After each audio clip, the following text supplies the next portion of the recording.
One of the world's worst online sex offenders was today jailed for life for tormenting and abusing 70 children, although the real number of his victims is thought to be more than 3,000. Alexander McCartney's vile sadism was described as being on an industrial scale. From his bedroom in his family home in Newry, he targeted girls as young as 10. One of them, 12-year-old Simran Thomas, took her own life because of McCartney's abuse.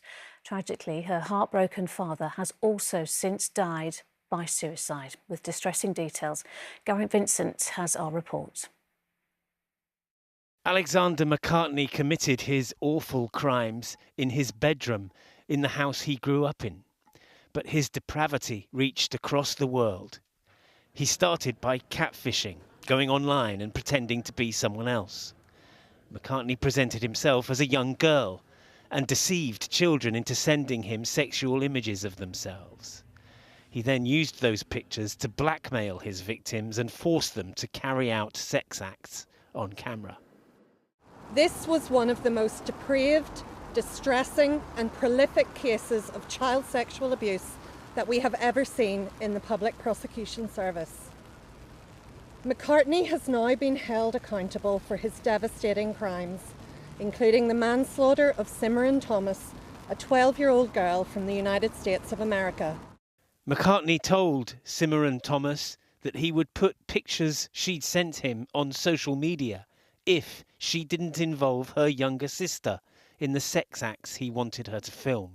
He set a countdown for her to comply. During that countdown, she went and found her parents' handgun. This is an extract from the emergency call her sister made that night. Shot herself, get some rags and put pressure on that wound, find out to control the bleeding, and I need to secure the firearm. Is she okay? Are you next to her? The year after Simran killed herself, her heartbroken father, Ben, took his own life. He never knew why his daughter did what she did. It was the police in Northern Ireland who eventually discovered she'd been in contact with McCartney, who pleaded guilty to her manslaughter.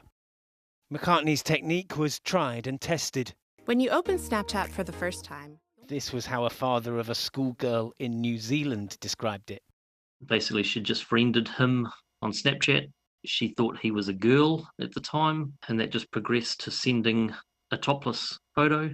And then once he had that, he had the power, and then just manipulated her into doing more and more. McCartney's offending took place on an enormous global scale. His victims would very often beg for mercy, which he never granted. He has been brought to justice, but the number of childhoods he ruined may never be known. Geraint Vincent, ITV News.